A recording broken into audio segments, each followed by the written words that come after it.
Hi, welcome to today's overview on private lending. My name is Mike Smella.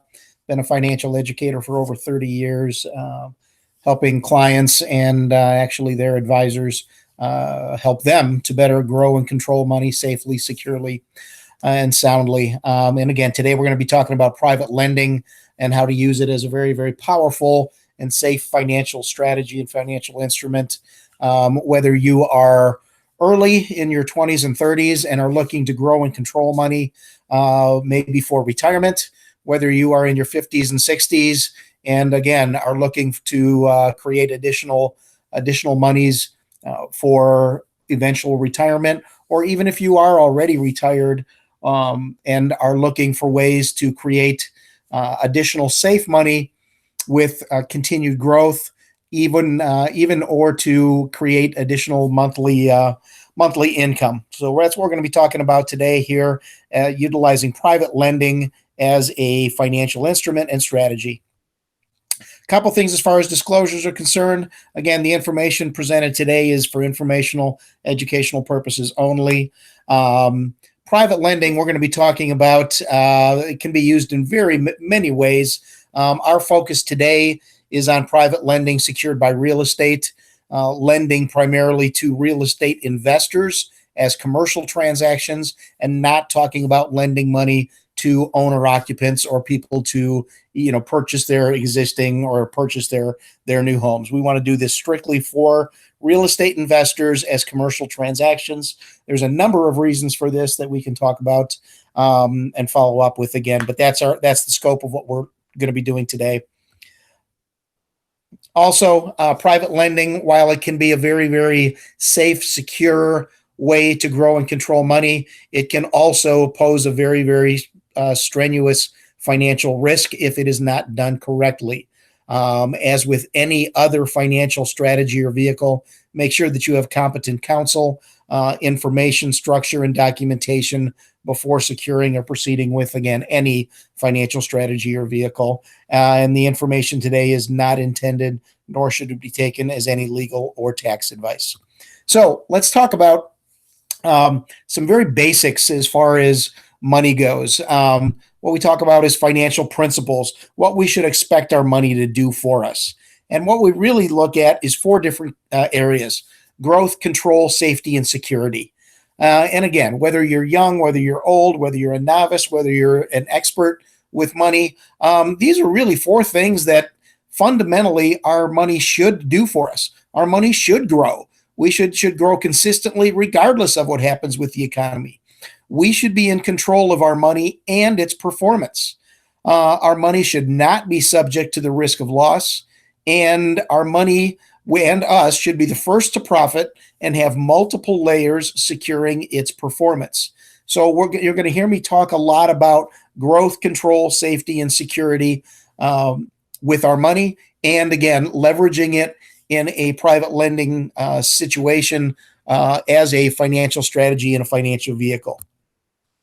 So what have we really been kind of led to believe is what I like to call as the Wall Street shuffle. And I don't want to beat on Wall Street and stocks, bonds, and mutual funds too much, but because there are, you can make some very good money, and there are people that have made very good money working with Wall Street and stocks, bonds, and mutual funds. However, I think personally, in the almost 30 years that I've been a financial educator and a consumer, I think it's been drilled into our minds that Wall Street and stocks, bonds, and mutual funds are really the only way for anybody to grow and control money, and that's just not right. Number one. Number two, there are other ways to grow money very safely, very securely, and that's some of the things we want to talk about. But again, what we've been led to believe as far as growth is, hey, the market goes up, the market goes down. Over the long term, the market goes and increases, and you'll wind up ahead if you stay in for a long enough period of time. Well, again, that's really based off of hope, and people that in 2000 or 2008 or 2009 were looking to retire, and all of a sudden they lost 30, 40, 50% of their monies that were in their retirement based off of the stock market. I think those folks would tell you different than than what we've been led to believe. As far as the control of our money, again, I've had clients that were working with other financial advisors, and basically they were told that money's very complicated, and you need to turn it over to qualified professionals in order to succeed. And the reality of it is, people, is that money is not that complicated. It is very basic. We just need to learn different information, create different expectations, and utilize different vehicles and strategies, and we can control our money without it being very complicated at all. Safety is another one. Again, growth, control, safety. How many times have we heard this? If we want a greater return on my money, I have to accept a greater amount of risk. Is that something that is really true, or something that's just been accepted, or that we've been taught to believe is true? Same thing, as far as if you want money in a safe vehicle, you'll have to give up growth or high returns. Well, hopefully, as I hope you will start to see today, is that both of those are not only are they not true, but they are completely false. But again, we've been kind of led to believe these kinds of things. And then from a security situation, again, when you've got monies in stocks, bonds, mutual funds, the fund managers are always going to make money. The money managers are always going to make money. You, as the client, if you truly look at it, you are assuming 100% of the risk, while you are the last person in line to benefit. Is that the way that it should be? Fundamentally, no. Is that the way that it has been for most people? Unfortunately, yes. And again, I don't want to throw my entire industry under the bus, but and for those of you that are on this, listening to this, that may be financial advisors, again, there are a lot of wonderful people in this industry. We've been taught as professionals to believe and to promote what it is that we have been taught. And we don't know what we don't know. Let's look outside that box. Let's look into some different scenarios that will work out better for us, better for our clients all the way through. So let's look at banking as a core financial strategy. If we look back, banking and lending has been around for 5,000 years. And when done correctly, it has been the most successful and the most profitable way to grow and control money. Now, granted, over the last several years, and when we talk about fractionalized banking systems and our banking and monetary systems over the past several decades, people may really look at that and say, well, is that really true? But again, when we go back to core banking strategies as a financial strategy and financial vehicles, and take away all of the fractionalized and different ways that they do business now, what you see is that fundamentally it is very, very sound and very stable. And if you look at what banks do, primarily banks lend money. They do not invest money. Actually, according to their charter, they cannot invest their depositors' money. Why? Because it's too risky. So banks lend money. Banks also transfer risk away from the bank. Think about this as well. When you go to get a car loan or a home loan, they're going to credit qualify you. They're always going to run a credit report. They're going to want to make sure and know what is your income, what are your expenses, how much money do you have in the bank, how much can you bring to the table. These are all ways that they want to transfer risk away from the bank. They also use collateral. They're going to take the house or take the car as collateral for it, so that if you don't pay, they take the house, they take your car. They also make sure that you've got insurance, and it's not insurance to benefit you. It's insurance so that in case something happens to that car, it happens to that house, the bank gets paid before anybody else does. Okay, so they're looking to always transfer risk away from the bank. And while they're doing that, what they're actually doing is they want to be able to turn liabilities into assets. What do I mean by that? Think about it this way. If you had $100,000 sitting in a CD or a savings or a checking account at your bank, maybe they'll pay you 1% interest, which is actually that interest payment to you is a liability to the bank. Well, are they going to let that money sit there? No. They're going to lend that money out.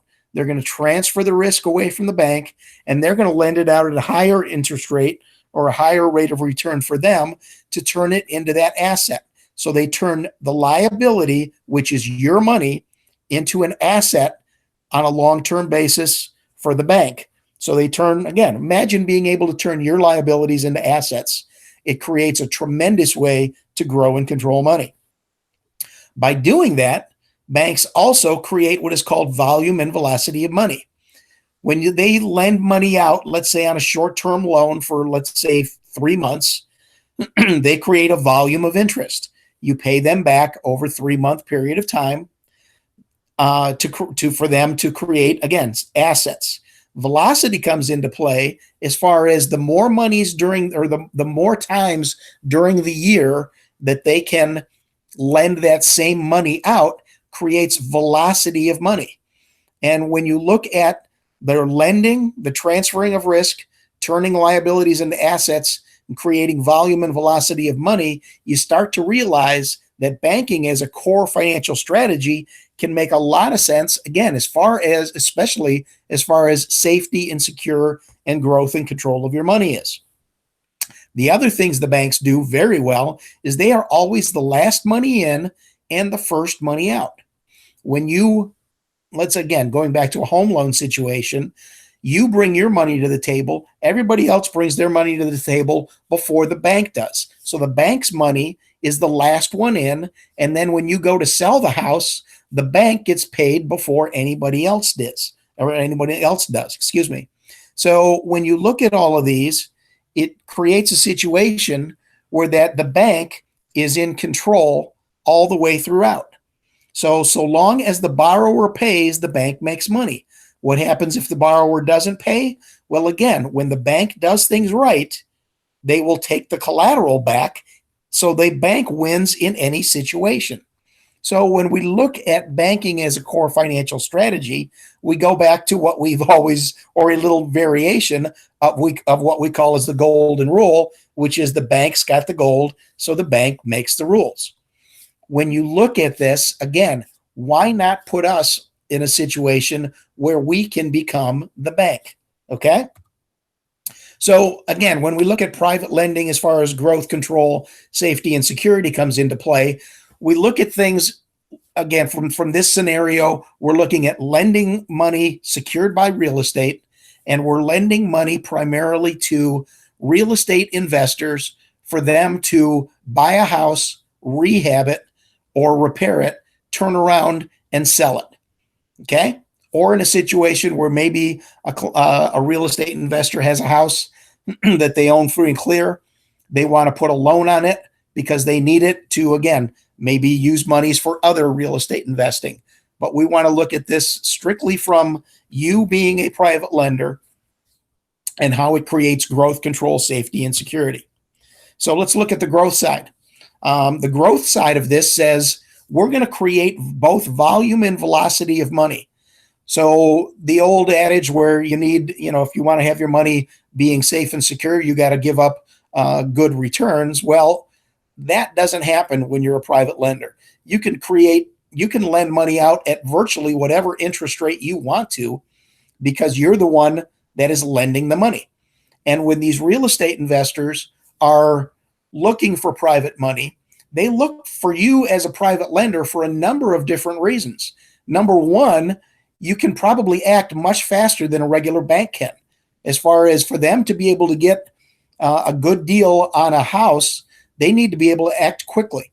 So rather than going to a bank where it may take 30, 45, 60 days to get an approval, in a private lending situation, you may be able to provide that money in a week, 2 weeks at the most. And that gives them the ability to access the money quicker so that they can take advantage of better pricing on their transaction, which results in more money for them. Okay. Because of that, you can charge higher interest rates than what banks can. Also, if for real estate investors, a lot of times they can't even qualify for a loan at a bank, mainly because when you're looking to buy a house that needs renovations, the banks don't even lend money on that. So obtaining a bank loan for what we call as a fix and flip, there just aren't many opportunities out there for them to do that.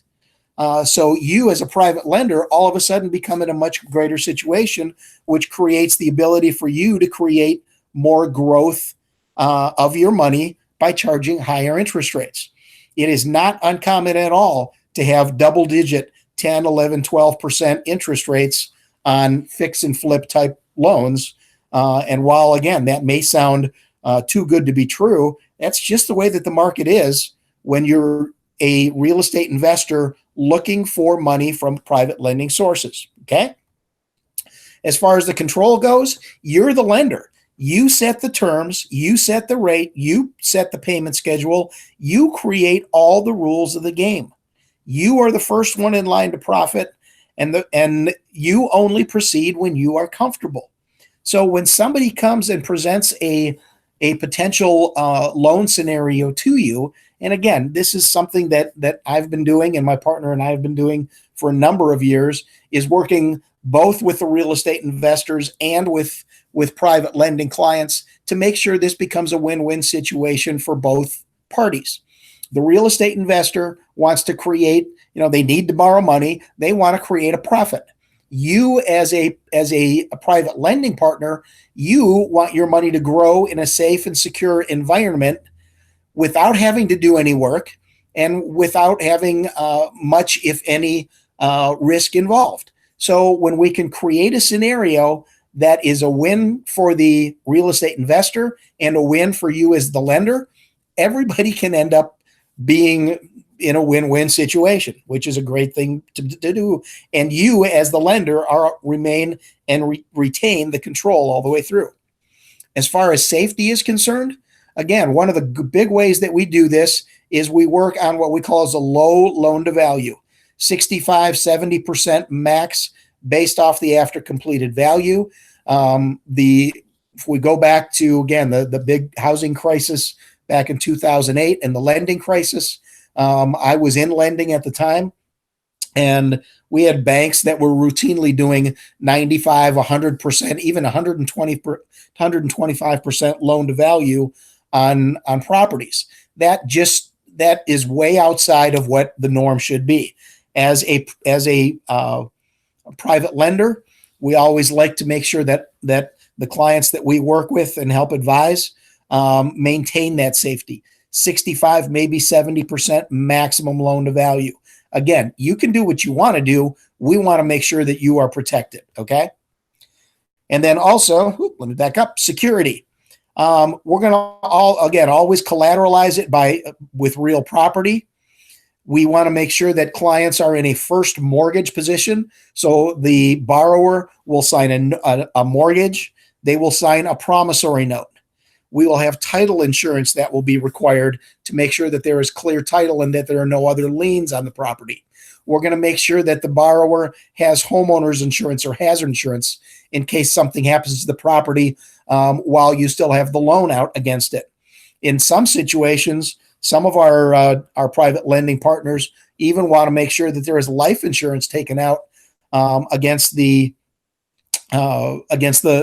borrower, with them as the lender as a secured creditor on that, which means that if they're out rehabbing the house and God forbid something happens to them, that their life insurance policy will pay for whatever amount was borrowed, so that, again, you being the private lender have the growth, the control, the safety and security of your money in these transactions.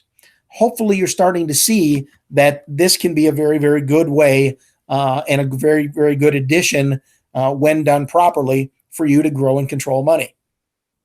Some additional benefits being a private lending partner. One of the big things we really see is the ability for private lending partners to actually, what we call, is break through a lot of the conventional beliefs.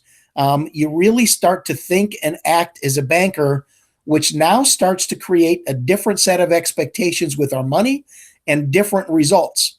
We go back to that risk-reward paradigm. If we want a greater return on our money, we have to accept a greater amount of risk.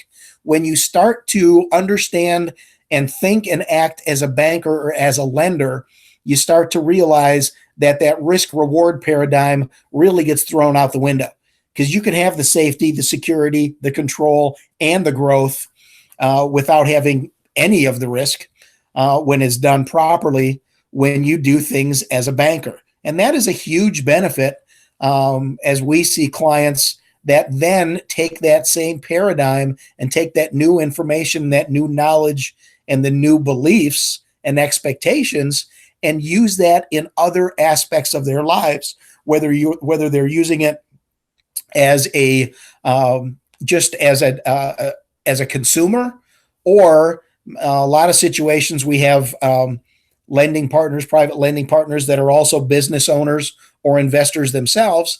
And as they start to understand banking and integrate banking in, it starts to help them become even better real estate investors or business owners as well. For those that have self-directed IRAs or monies in IRAs, private lending can be a great way to enhance and create additional growth. One of the things that you would do is to create what's called a self-directed IRA. Again, typical stocks, bonds, and mutual funds. Your monies may be at Merrill Lynch or Fidelity or another third-party custodian. Well, let's say you've got $500,000 in your IRA and you want to take maybe $200,000 and put it in and label it for private lending. Well, one of the things that you're going to do is you're going to send those monies from, let's say, Fidelity over to one of the custodians that specializes in self-directed IRAs, because a company like Fidelity or a Merrill Lynch or the typical type of custodians, they don't have the ability or the expertise to help you in a self-directed IRA situation other than stocks, bonds, and mutual funds. Okay, so there's a third-party self-directed custodians, and we've got a number of them that we work with. And again, so long as you work with one that knows what they're doing, you roll the money into the self-directed IRA, and from there, the money can be utilized for private lending or to buy gold or to invest in businesses. There's a lot of other things you can do. So self-directed IRAs is kind of a whole nother realm that eventually we want to talk about. But in this scenario, again, we're looking at creating a self-directed IRA, if that is your situation, for the ability of using private lending as the vehicle within that self-directed IRA. If you just have investment accounts or what are called non-qualified accounts, this private lending becomes a great way to create true asset diversification. Again, stocks, bonds, mutual funds, those are really one asset class. Private lending is another asset class. Real estate is another asset class. And so if you want true diversification, this is a great way to be able to do that. And if you just have investment accounts, you don't need these other third-party self-directed custodians. You can create them just in your own within your own situation that you've got, and you can use them to create long-term passive growth. So if you want to create growth over time, this is a great way to do it. If you also want to create monthly or periodic passive income, again, private lending creates that as an additional benefit. One of the great things, especially in if you've got investment accounts, is the reduction and or elimination of what I call as wealth drains, which are the advisory and money management fees. As a private lender, you can grow the money and have really zero fees involved with it, especially if you're in a situation where you've got non-qualified monies.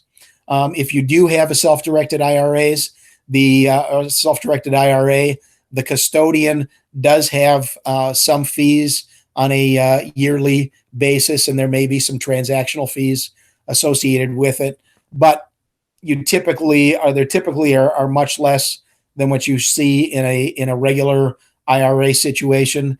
And if you've got again, versus other managed money, those are wealth drains that are completely taken out of the equation, which again, over the course of 5, 10, 20, 30, 40 years can be add up to a tremendous amount of additional dollars for you as the private lender.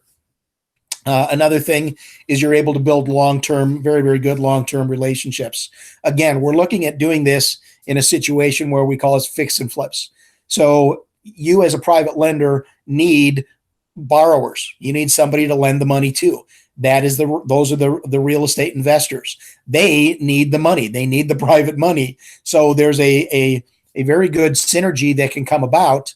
You think about it, the more that they borrow, the more that they fix and flip houses, the more volume and dollars that they create, that creates the ability for you to generate additional monies, which again creates very good long-term relationships, and 1, 2, 3, 5 different lenders or 5 different borrowers that maybe you may have relationships and develop relationships with. So these are all additional benefits.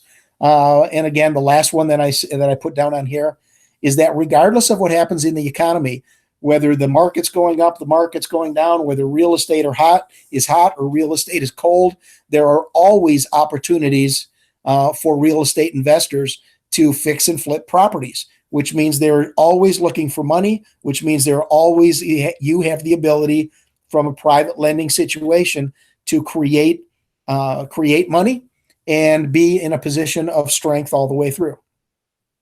So let's kind of give you a little schematic here on how private lending works. Again, you become the bank. You are the banker. You are the private lender. Again, if you've got a situation where you've got IRA monies or monies in qualified accounts, you'll want to make sure that it is documented properly and that we have the right third-party administrator to have those funds available. If you don't have them, if you just have monies in investment accounts, again, those can be used to be liquidated very quickly for you to use as lending scenarios. So you go out there and market yourself. And again, this is part of what we do as financial educators, is to help market our private lending partners to real estate investors.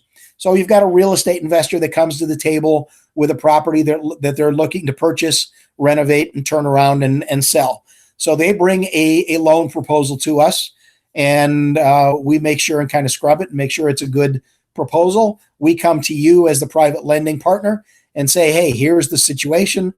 Here's the scenario and the loan scenario that they're looking for. We talk about it. You put your stamp of approval on it and say, hey, we can go ahead and do this loan. I want to do this loan. That's great. So then, again, we create the scenario, work together with title companies, and that at the closing, they're going to record a first mortgage. They're going to record a note. They're going to make sure we're going to help make sure that they've got first lien position to the property, that there's title insurance, hazard insurance, and potentially even life insurance. So all of these things are going to happen at the closing when they borrow the money and you as the private lender send the money to the closing table. And all of this gets recorded by the title company. So what happens at that point is the monies get released to the whoever the real estate investor bought the house from. They get their money. The monies for the renovations either are dispersed directly to the real estate investor, or maybe you're in a situation that you want to keep those monies for the repairs with the title company and held in escrow, and then dispersed as the property gets renovated. But the real estate investor then renovates the house, then they market it and turn around and sell the house. At that point, which is basically the second closing, or when they then sell the house after it's renovated, then at that closing, you get paid off as the lender. Whatever the interest is goes to you. Whatever the principal amount of the loan is goes to you. And if it's in a situation where the money was actually lent from your IRA, it doesn't go to you. It goes back to the IRA. And the third party administrator from that side just makes sure that everything is good with Uncle Sam. So then that money goes back to you. And what do? We want to start this process over and over again. So you want to go back to the real estate investor. Hey, you got another property? No, I don't at this time. Okay, great. Well, let's find another real estate investor that needs money. Because ultimately, what we're looking to do is, again, let's say that it takes a real estate investor 6 months to borrow the money, rehab the house, turn around and sell it, and get you your money back. We want to create volume and velocity of money. So if this happens every 6 months, you're basically creating 2 times a year that your money is being velocitized, and the interest rate that you get becomes your volume of your money. So again, in a schematic form, this is kind of how private lending works. Again, we can get into more details later on, or at a different time. Again, with this scenario, we want to be able to show an overview of how it works. So let's kind of put it into some dollar amounts here. So we got a real estate investor that's going to look at purchasing a house for $70,000. It's going to cost them $30,000. Maybe it's going to cost them $25,000 to renovate it. Plus, we always want to make sure that there are some reserves. So we got, let's say, $30,000 for the repair costs and reserves. And the after completed value of the house appraises out at $150,000. And again, that's something that we would want to make sure and obtain, whether it be in a appraisal situation, or at least what's called a certified market analysis from a real estate investor. You as the lender want to make sure that that house is going to be worth a heck of a lot more than what you loaned them. In this case, let's say 67% of the after repaired value. So you look at it and say, hey, that works for me. Let's put together the following loan terms. You'll lend the money out to them at 10% interest for 6 months. Okay. And maybe you want to, or maybe the borrower will say, well, you know what? I want to get it done in 6 months, but what happens if it's going to take me 7 or 8 or 9 months to do it? Well, maybe you as the lender include in an extension clause in that says after the 6 months, if they still haven't sold it, maybe you charge them an additional 2% per month for an additional 3, 4, 5, 6 months. Again, you as the lender create the terms, and the borrower will, accept those terms, or they find other money, or they just won't do it. So again, you stay in control. So let's say you go ahead and disperse the monies at closing. The $100,000, the $70,000 again goes to the original seller of the house. The $30,000 goes to the investor for the repairs. Or maybe you just disperse the $70,000 at closing, hold the $30,000 in escrow at the title company. That gets dispersed upon the completion of the repairs. Again, you as the lender set the terms on it. The borrowers have to go ahead and agree to those terms. So you've got $100,000 in principal that comes back to you once the house is sold, plus the $10,000 of interest. Or if it was over 6 months, would be $12,000, $14,000, $16,000 of interest. Okay. So let's take a look here. Let's say in a first year results, you've got $100,000 that you lend out secured by first mortgage position. And let's say it comes back to you in 6 months. So you just gained $10,000 of money in a 6-month period of time. So now you've got $110,000 in your pocket. Now, if you want to go ahead and then lend that $110,000 out for an additional 6 months, if you do this and create that volume and velocity of money, you started the year with $100,000, you ended the year with $121,000, which is a 21% growth on your money. And again, how much risk was involved? If you do it right, very little. How much safety was involved? If you do it right, a lot. How much security? A lot. How much growth? Hey, 21% in a safe, secure environment. That's not too bad. I'm assuming that you would agree with that. Okay. So this kind of gives you a schematic and putting it into a scenario as far as from a private lending situation. Again, guys, we wanted to do an overview on this. So whether you are, again, starting out your career and are looking for ways to grow and control money, whether you are again, more seasoned, whether you're just starting out and are a novice, whether you're a seasoned veteran, um, private lending can be a very, very positive, uh, beneficial, and profitable way to grow and control money and to create additional income or to just let your money grow over the course of 5, 10, 15, 20 years. Resources, The Banker's Code is a very, very good book by a gentleman that I met, George Antone. He's a real estate investor. He's an educator as well. If you go online, he's got a free PDF version. If you want a solid, a hardback copy of it, go ahead and reach out to me. I'll get you my contact information is here. Reach out to me. I can get that to you. I think the books run like 15 or 20 bucks or so, but they're also, again, a free PDF version. What I like about the book is it really, George does a great job in a story format of helping people to think and become educated as a banker rather than as a consumer or as what he calls as a producer, which is an investor or a business owner. Very, very good book. There's a YouTube video that myself and my partner had put together called Bank Without Limits. And if you go to YouTube and just plug in Bank Without Limits, look for this video. It's a 9-minute overview video. Goes into a little bit about what we're talking about here, and also goes into a financial vehicle that we leverage that you can use to create additional monies for your private lending. And private lending and this Bank Without Limits strategy and vehicle can be a tremendously profitable combination as well. Heritage Benefits Group is a group that I work with. My partner, Lupe Hinojosa, is the founder of Heritage Benefits Group. Lupe has been in the industry for longer than I have, nearly 40 years. Lupe is also on the board for the Toledo Real Estate Investors Association. So we have a number of clients that we work with that are both real estate investors. And then we've got clients that are also private lending clients. And our goal is to help educate both sides and to create win-win situations for both the real estate investors and private lending partners as well.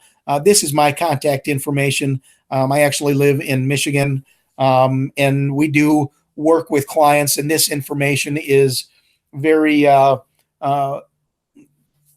eligible and very receptive to clients all over the United States. Again, when we do things right and do things well, we can create a very, very good situation all the way through. So please, again, we wanted to give an overview on this.